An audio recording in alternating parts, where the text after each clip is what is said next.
ನಿಂತ್ರು ತೊಳಲಾಟ. ಈಗ ದರ್ಶನ್ಗೆ tension. Yes, ವಿಚಾರಣೆಯಿಂದ ಬಳಲಿ ಬೆಂಟಾಕಿದ್ದಾರೆ ಡೆವಿಲ್ ಗ್ಯಾಂಗ್ನ ಮಾಸ್ ಲೀಡರ್. ಸಾರಥಿ ಜೊತೆ ಗ್ಯಾಂಗ್ ಪರಪ್ಪನ ಅಗ್ರಹಾರ ಸೇರೋದು ಫಿಕ್ಸ್ ಎನ್ನಲಾಗ್ತಾ ಇದೆ.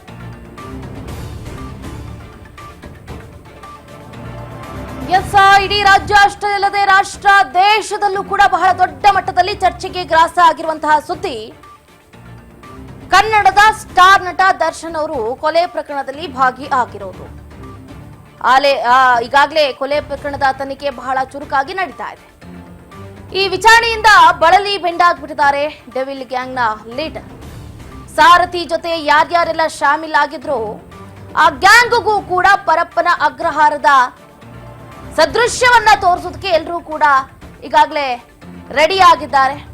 ಪರಪ್ಪನ ಅಗ್ರಹಾರ ಜೈಲು ಸೇರುವುದು ಫಿಕ್ಸ್ ಎನ್ನಲಾಗ್ತಾ ಇದೆ. ಒಂದು ಕೊಲೆ, 19 ಜನರ ಬಂಧನ. ಪರಪ್ಪನ ಅಗ್ರಹಾರವೇ ಗತಿ. ಹಾಗಾದ್ರೆ ದರ್ಶನ್ ಅಂಡ್ ಗ್ಯಾಂಗ್ ನಾಳೆನೇ ಪೊಲೀಸ್ ಕಸ್ಟಡಿ ಅಂತ್ಯ ಆಗುತ್ತೆ. ಜೈಲೂಟ ಗ್ಯಾರಂಟಿ ಎನ್ನಲಾಗ್ತಾ ಇದೆ. ಸ್ಯಾಂಡಲ್ವುಡ್ ಚಕ್ರವರ್ತಿ ಕೆರಿಯರ್ 302 ಕೇಸ್ನಲ್ಲೇ ಎಂಡ್ ಆಗುತ್ತೆ. ಸಿನಿಮಾ ಶೂಟಿಂಗ್ ಅಂತ ಓಡಾಡ್ತಾ ಇದ್ದಂತಹ ನಟ ಈಗ ಜೈಲು ಹಕ್ಕಿಯಾಗಿದ್ದಾರೆ. ಇವತ್ತು ಪೊಲೀಸ್ ಅಧಿಕಾರಿಗಳಿಂದ ಗ್ಯಾಂಗ್ನ ವಿಚಾರಣೆಯೂ ಕೂಡ ಅಂತ್ಯ ಆಗುತ್ತೆ. 302 ಸೆಕ್ಷನ್ ಅಡಿಯಲ್ಲಿ ಈಗ ದರ್ಶನ್ ಅವರು ಸಿಲುಕಿ ಒದ್ದಾಡ್ತಾ ಇದ್ದಾರೆ. ಈ ಸೆಕ್ಷನ್ನ ವಿವರಣೆಯನ್ನ ನೋಡುವುದಾದ್ರೆ ಜೀವಾವಧಿ ಶಿಕ್ಷೆ 1, ಇತ್ತ ಕಠಿಣಾತಿ ಕಠಿಣ ಶಿಕ್ಷೆ 14 ವರ್ಷಗಳ ಬಂಧನವೂ ಕೂಡ ಆಗುವಂತಹ ಸಾಧ್ಯತೆ ಈ 302 ಕೇಸ್ನಲ್ಲಿ ಇರುತ್ತೆ. ಈ 302 ಕೇಸ್ನ ಅಡಿಯಲ್ಲಿ ಈಗ ಕನ್ನಡದ ಚಲನಚಿತ್ರ ನಟ ದರ್ಶನ್ ಅವರು ಸಿಲುಕಿರೋದು ಇತ್ತ ಅವರ ಅಭಿಮಾನಿಗಳಲ್ಲಿ ತೊಳಲಾಟವನ್ನ ಉಂಟು ಮಾಡ್ತಾ ಇದೆ. ಹೆಲ್ಪ್ಲೆಸ್, ಏನು ಮಾಡೋದಕ್ಕೆ ಆಗುವುದಿಲ್ಲ. ಎಲ್ಲಾ ಸಾಕ್ಷ್ಯಾಧಾರಗಳು ಕೂಡ ದರ್ಶನ್ ಅವರ ವಿರುದ್ಧವಾಗಿ ದೊರೆತಿರುವಂತದ್ದು. ಎಲ್ಲಾ ಎವಿಡೆನ್ಸ್ಗಳನ್ನು ಕೂಡ ಈಗಾಗಲೇ ಪೊಲೀಸರು ಕಲೆಕ್ಟ್ ಮಾಡ್ಕೊಂಡಿದ್ದಾರೆ. ಒಂದು ಎವಿಡೆನ್ಸ್ ಆದ್ರೂ ದರ್ಶನ್ ಪರ ಸಿಕ್ಕಿದ್ಯಾ? ಇಲ್ಲ. ಮಾಡಿರೋದು ಅನಾಚಾರ. ಸಿಕ್ಕಿರೋ ಎವಿಡೆನ್ಸ್ಗಳು ಕೂಡ ಹಾಗೆ ಇದೆ.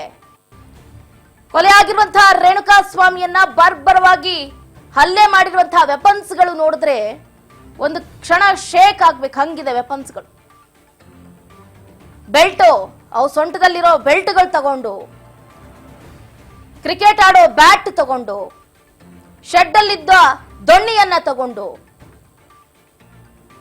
ಕರೆಂಟ್ ಶಾಕ್ ಕೊಟ್ಟು ಆತನ ತಲೆಯನ್ನ ಶೆಡ್ನಲ್ಲಿ ನಿಂತಿದ್ದಂತಹ ವಾಹನಕ್ಕೆ ಜಜ್ಜಿ ಆತನ ಮರ್ಮಾಂಗಕ್ಕೆ ಕರೆಂಟ್ ಶಾಕ್ ಅನ್ನು ಕೊಟ್ಟು ಅತಿ ಕ್ರೂರವಾಗಿ ಆತನನ್ನ ಕೊಲೆಗೈದಿದ್ದಾರೆ.